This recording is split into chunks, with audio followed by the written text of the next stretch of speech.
शिव जी का एक अवतार हुआ था, अवधूत रूप शंकर।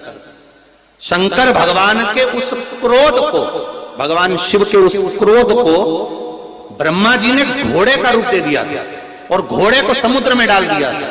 उस घोड़े से जलंधर हुआ था, फिर जलंधर का विवाह वृंदा से हुआ था। अर्थात शास्त्र कहता है कि अवधूतेश्वर महादेव का जो रूप है वो रोग का निवारण करने के लिए, व्यापार की वृद्धि को आगे बढ़ाने के लिए। आप लोगों ने कहीं कहीं देखा होगा, किसी किसी के ऑफिस में देखा होगा कि वास्तु शास्त्री कहते हैं कि दौड़ते हुए घोड़े का फोटो लगाओ।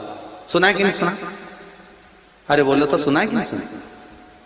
किसी वास्तु वाले के पास जाओगे ना तो वो कहेगा तुम्हारा ऑफिस अच्छा नहीं चल रहा ना, तो दौड़ते हुए घोड़े का फोटो लगाओ। जो घोड़े 4-5 घोड़े दौड़ रहे हैं उनका फोटो लगा। क्यों कहते हैं वो? उसका कारण क्या है? वास्तु शास्त्री ऐसा क्यों बताते हैं कि दौड़ते हुए घोड़े का फोटो? उसका शास्त्र प्रमाण शिव महापुराण करती है महाराज कि शिव का एक रूप अवधूतेश्वर है, जिसको ब्रह्मा जी ने घोड़े का रूप दे दिया और घोड़े का रूप देकर उसको समुद्र में डाल दिया, जिससे जलंधर की उत्पत्ति हुई। तो अगर मान लो अगर प्रॉब्लम चल रही है, व्यापार में दिक्कत आ रही है, व्यवसाय में तकलीफ आ रही है, या किसी ना किसी रूप में कोई ना कोई कष्ट आपको लग रहा है, तो अवधूतेश्वर महादेव का नाम लेकर काली तिल्ली वृक्ष की पत्ती और एक बमूल का कांटा लेकर, और आप दुकान में से उतार लो चाहे शरीर पर से उतार लो, उसको ले जाकर किसी भी चौराहे पर उसको पटक दीजिए। चौरस्ते पर नहीं डाल सकते तो बहते हुए पानी में डाल दीजिए। बहता हुआ पानी ना मिले तो पीपल के वृक्ष के नीचे डाल दीजिए, पर उसको मकर राशि के प्रविष्ट भाव में ही डालना।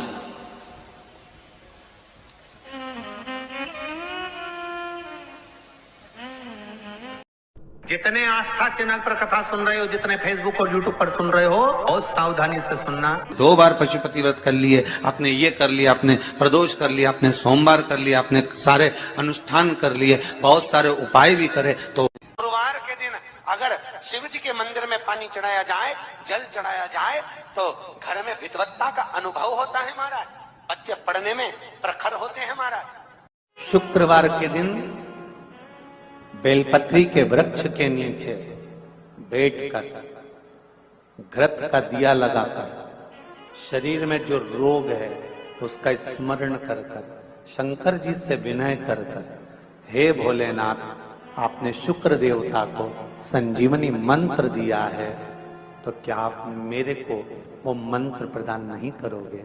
मेरे रोग, मेरी बीमारी, मेरे दुख को आप नहीं हरोगे?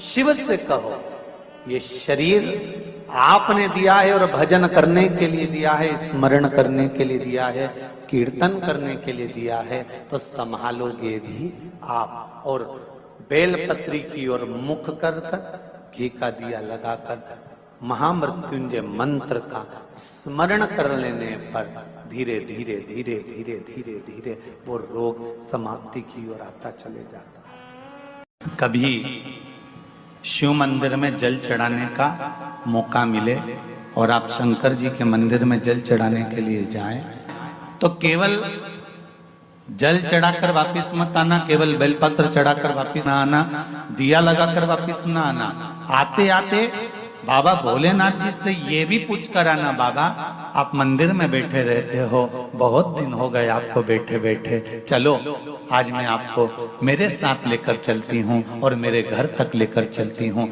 श्री शिवाय नमस्ते। शिवाय नमस्ते। कथा सुन रहे हो, जितने फेसबुक और यूट्यूब पर सुन रहे हो, बहुत सावधानी से सुनना। सूखे आम के पत्ते जमीन पर गिर जाए। कैसे पत्ते?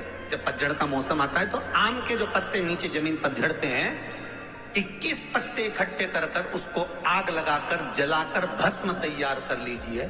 और जिस पुरुष नारी को चर्म रोग हो जाए, चर्म रोग, कहीं खुजली चल रही हो, कहीं दाने पड़ गए हो, कहीं चमड़ी सफेद लाल काली पीली जैसी पड़ गई हो, कहीं दाग हो रहे हो, चर्म रोग, कहीं खुजाल चल रही हो, तो शिव महापुराण की कथा का ये संवाद याद रखिए। लिंगपुर आम के पल्लव को जो वर दिया गया, तो आम के 21 पत्ते इकट्ठे कर कर उसको आग लगाकर उसकी भस्म तैयार कर कर शंकर भगवान के शिवलिंग पर शाम के समय प्रदोष काल में चढ़ा दीजिए वो भस्म। और उस भस्म को उठाकर लेकर आ जाओ, डब्बी में भर लो और गाय का घृत उसमें डाल लीजिए और उस स्थान पर लगाना चालू कर दीजिए, 3 दिन में दांत खाद खुजली जो भी होगी मिटना प्रारंभ हो जाएगी। उसमें इतनी प्रबलता आ जाती है। शंकर को जो भस्म चढ़ी है, आम के पत्ते की भस्म का भी हमारा शास्त्र वर्णन करता है। उस भस्म को छान कर पीस कर उसकी कोई दुकान आप डाल रहे हो, नया व्यापार चालू कर रहे हो और लग रहा है कि चलेगा कि ना चलेगा। पहले भी मैंने 2-4 दुकान डालकर देख ली, नहीं चली। अब नया डाल रहा हूँ, कर्जा कर डाल रहा हूँ, पैसे लाकर डाल रहा हूँ, चलेगा नहीं चलेगा। तो उसके लिए सबसे पहला काम करो, कम से कम दुकान खोलने के 7 दिन पहले आम के पत्ते की बंदरवाल बांधो। दुकान का मुहूर्त होने के 7 दिन पहले आम के पत्ते की बंदरवाल बांधो और कहीं आम के पत्ते की भस्म मिल जाए, वही भस्म जो आम के पत्ते 21 उठाए सूखे वाले, अलग से तोड़ के मत सुखाना, जो पत्ते नीचे गिरे हों उसको उठाकर सुखाकर, सूखा हुआ जो पत्ता हो उसको जलाकर उसकी भस्म बनाकर उसमें थोड़ा सा चंदन मिलाकर और उसी से सम्मुख में जहां 7 दिन पहले तुमने बंदरबल बांधी है, दुकान खोलने वाले दिन उसी आम के पल्लव की भस्म जो शिव पर चढ़ी थी उसी में चंदन मिला हुआ वो एक स्वस्तिक का निर्माण कर दो। फिर आप अंदर कोई पूजन करो ना करो, आपने कोई अनुष्ठान करा ना करा, यज्ञ पूजन करी ना करी, अगर आप प्रवेश भी कर गए, इतना आपके पास धन नहीं था और आप प्रवेश भी कर गए तो भी घाटे में नहीं जाओगे, व्यापार उन्नति की ओर ही बढ़ेगा, व्यापार बढ़ेगा। उसमें आम के पल्लव में अगर कामदेव छुप कर भस्म होते हैं तो शंकर मेरे आम के पल्लव को भी वर प्रदान कर देते, आम के पल्लव को भी शिव वर देते। हम तो कहते कभी कभी प्रयास करा करो कि अगर दुकान नहीं चल रही है, आप प्रैक्टिकल करके देखना कि विष्णु पुराण का ये प्रैक्टिकल गलत तो नहीं है, प्रैक्टिकल करिए। अगर आपकी दुकान नहीं चल रही है, बहुत धीरे धीरे चल रही दुकान नहीं चल रही, तो जिस दिन तुम्हारी दुकान ना चले एक पान के पत्ते पर मक्खन दो और मक्खन को दुकान में रख दो और मक्खन को दुकान में रखकर लक्ष्मी जी का, अष्ट लक्ष्मियों का नाम ले लो और लेकर उस मक्खन को वहीं दुकान में रखने के बाद दूसरे दिन उस मक्खन को उठाकर कहीं पानी में विसर्जन कर दो, दुकान धड़ाके से चलना चालू हो जाए। प्रैक्टिकल करने में क्या जाता है? और हम तो कहते प्रैक्टिकल करते रहना चाहिए, जरूरी है। एक महाराज प्रवचन में कह रहे थे शराब नहीं पीना चाहिए, शराब पीने वाला व्यक्ति गटर में पड़ा होता है, नाली में पड़ा होता है, मत पियो, ये गंदा नाली का पानी है।